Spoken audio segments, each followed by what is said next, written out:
बोलिए देव देवेश्वर प्रभो महादेव की जय। बोलिए गजानंद भगवान श्री गणेश जी की जय। बोलिए सूत जी महाराज की जय। आज हम सभी शिव प्रेमी श्रावण मास के महत्व में, श्रावण मास का क्या महत्व है, इसकी संपूर्ण कथा श्रवण करने वाले हैं। सनत कुमार संवाद में श्रावण मास के महत्व की चर्चा क्या है, श्रावण मास का क्या महत्व है, इसका क्या फल है और इस श्रावण मास की महिमा विशेष क्यों बताई गई है, आज इस कथा के माध्यम से श्रवण करने वाले हैं।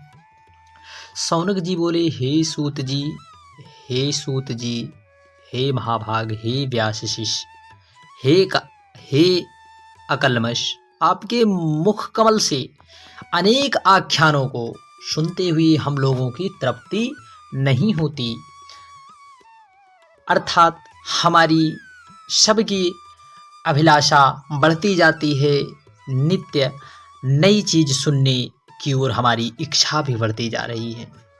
तुला राशि में स्थित सूर्य में कार्तिक मास का महत्व, मकर राशिगत सूर्य में माघ मास का महत्व और मेष राशिगत सूर्य में वैशाख का महत्व, और इसके साथ अन्य मासों के जो भी धर्म हैं आपने उन्हें भली भांति कह दिया है। यदि आपके मन में इनसे भी अधिक महिमामय कोई माँ हो तथा भगवत प्रिय कोई धर्म हो तो उसे आप कृपा करके हम सभी को अवश्य बताइए, जिसे सुनकर कुछ अन्य सुनने की हमारी इच्छा ही ना रह जाए। प्रभु ऐसी कृपा कीजिए। तो वक्ताओं को श्रद्धालु श्रोता के समक्ष कुछ भी छिपाना नहीं चाहिए। सूत जी बोले, हे मुनियों, अब आप सुनो, आप लोगों के वाक्य गौरव से संतुष्ट हूँ। आप लोगों के समक्ष कुछ भी गोपनीय मेरे लिए नहीं है, इसलिए आप उत्तम भक्ति, सुनने की इच्छा, विनम्रता, ब्राह्मणों के प्रति भक्तिपरायण, सुशीलता, पतिव्रता, पवित्रता, तपस्विता, अनुसूया, ये श्रोता के 12 गुण बताए गए। वे सभी आप लोगों में विद्यमान हैं। अब आप लोग प्रसन्न होकर उस तत्व का वर्णन सुनिए। एक समय प्रतिभाशाली सनत कुमार ने धर्म को जानने की इच्छा से परम भक्ति से युक्त होकर विनम्र पूर्वक भगवान शिव से पूछा। सनत कुमार जी भगवान देव देवेश्वर महादेव से पूछ रहे हैं। सनत कुमार जी बोले, योगियों के द्वारा आराधनीय चरण कमल वाले हे देव देवेश्वर, हे महाभाग, हमने आपसे अनेक व्रतों तथा बहुत प्रकार के धर्मों का श्रवण किया है, फिर भी हम लोगों के मन में सुनने की अभिलाषा सदा सर्वदा बनी रहती है। 12 महीने में जो मास सर्वश्रेष्ठ है, आपकी अत्यंत प्रीति कराने वाला, सभी कर्मों में सिद्धि देने वाला तथा अन्य मास में किया गया कर्म यदि इस मास में किया जाए तो वह अत्यंत फल प्रदान करने वाला है।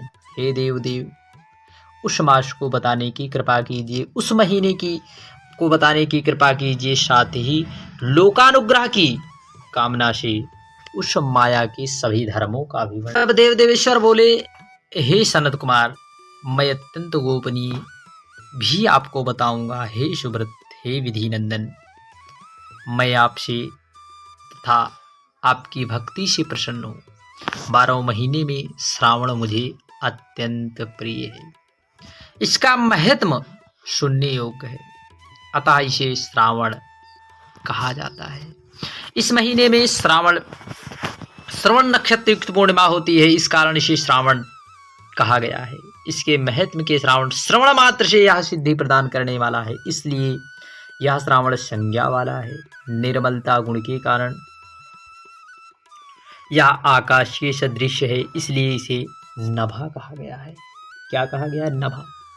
भक्तों, इस श्रावण मास के धर्म की गणना करने में इस पृथ्वी लोक में कोई सामर्थ्य हो सकता है जिसके फलस्वरूप संपूर्ण रूप से वर्णन करने के लिए 4 मुख वाले ब्रह्मा जी, जिसके फल की महिमा देखने के लिए इंद्र 1000 नेत्रों से युक्त हुए और जिसके फल को कहने के लिए शेषनाग 2000 जीवाओं से संपन्न हुई।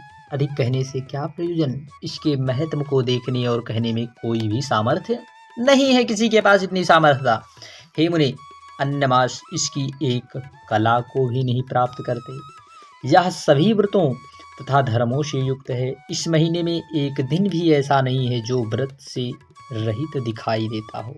इस मास में प्रायः सभी तिथियां व्रत युक्त है। इसके महत्व के संदर्भ में मैंने जो कुछ कहा केवल प्रशंसा मात्र नहीं है। आर्तो जिज्ञासु भक्तों, अर्थ की कामना करने वाले, मोक्ष की अभिलाषा रखने वाले, समस्त आकांक्षाओं को पूरा करने वाले, ब्रह्मचर्य गृहस्थ वानप्रस्थ सन्यासी आश्रम वाले को इस श्रावण में व्रतानुष्ठान करना चाहिए। तब सनत कुमार जी बोले, हे भगवान, आपने जो कुछ कहा इस मास में सभी दिन एक तिथियां व्रत रहित नहीं है, जो आप उन्हें मुझे बताएं। किस तिथि में और किस दिन में कौन सा व्रत होता है, उस व्रत का अधिकारी कौन है, उस व्रत का क्या फल है, उसकी क्या विधि है, क्या महिमा है, उसके उद्यापन की क्या विधि है, प्रधान पूजन कहाँ हो और जागरण करने की क्या विधि है, उनके कौन देवता हैं, उस देवता की पूजा कहाँ होनी चाहिए, पूजन सामग्री क्या क्या होनी चाहिए, संपूर्ण चर्चा कृपया करके हमें बताइए। यह मास आपको प्रिय क्यों है, किस कारण यह इतना पवित्र है, इस महीने में भगवान कौन सा अवतार हुआ, यह सब चर्चा हमें सुनाइए। हे प्रभु, हमें कृपा करके बताइए। आपके समक्ष मुझ अज्ञानी का प्रश्न करने में कितना ज्ञान हो सकता है, आप संपूर्ण रूप से बताएं। हे कृपालु, मेरे पूछने के अतिरिक्त जो कुछ भी शेष रहेगा हो उसे भी आप कृपा करके हमें जरूर बताएं। उसे भी लोगों के उद्धार के लिए कृपा करके अवश्य बताएं। रविवार, सोमवार, भोमवार, बुधवार, गुरुवार, शुक्रवार, शनिवार के दिन जो करना चाहिए हे प्रभु, वह सब मुझे बताइए। आप सबके आदि में आविर्भूत हैं। हे आदिदेव, जैसे एक की विधि बाधा से अन्य की विधि बाधा होती है, वैसे ही अन्य देवता देवत्व के कारण आपको महादेव कहा गया है। तीनों देवताओं के निवास स्थान पीपल वृक्ष में सबसे ऊपर आपकी स्थिति है।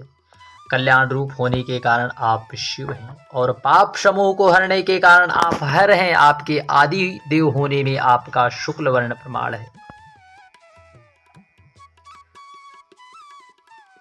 क्योंकि प्राकृत में शुक्ल वर्ण की प्राधान्यता है, अन्य वर्ण विकृत हैं। आप कर्पूर के समान गौर वर्ण के आदि देव हैं। गणपति के अधिष्ठान रूप 4 दल वाले मूलाधार नामक चक्र से ब्रह्मा जी के अधिष्ठान रूप 6 दल वाले स्वाधिष्ठान नामक चक्र से भगवान विष्णु के अधिष्ठान रूप 10 दल वाले मणिपुर नामक चक्र से भी ऊपर आपके अधिष्ठित होने के कारण आप ब्रह्मा तथा विष्णु के ऊपर स्थित हैं। यह आपकी प्रधानता को व्यक्त करता है। हे देव, एकमात्र आप की ही पूजा से पंचायत पूजा हो जाती है, जो कि दूसरे देवता की पूजा किसी भी तरह संभव नहीं है। आप स्वयं शिव हैं। आपकी बाईं जांग पर शक्ति स्वरूपा दुर्गा, दाहिनी जांग पर गणपति, अनेक नेत्रों में सूर्य, हृदय में भक्तराज भगवान हरि विराजमान है। अन्न के ब्रह्म होने पर तथा रस के विष्णु रूप हैं। आपके उसका भोक्ता होने के कारण हे ईशान, आपके श्रेष्ठ तत्व में किसी सदैव संदेह हो सकता है। सबको विरक्ति की शिक्षा देने वाले आप शमशान तथा पर्वत में निवास करते हैं। हे पुरुषोक्त, वे इस मंत्रों द्वारा प्रतिपादन के योग्य हैं। ऐसे महर्षियों ने कहा, जगत का संहार करने वाले हलाहल को गले में किसने धारण किया? महाप्रलय की कालाग्नि को आपने मस्तक पर धारण करने में कौन समर्थ था? संसार रूप अंधकूप में पतन के हेतु कामदेव को किसने भस्म किया? कालाग्नि को आपने मस्तक पर धारण करने में कौन समर्थ है? एक तुक्ष प्राणी मैं करोड़ों जन्मों में भी आपके प्रभाव का वर्णन नहीं कर सकता। अब कृपा करके मेरे प्रश्नों का उत्तर दीजिए। शेष आगे अध्याय में बोलिए शिव भगवान देव देवेश्वर महादेव की।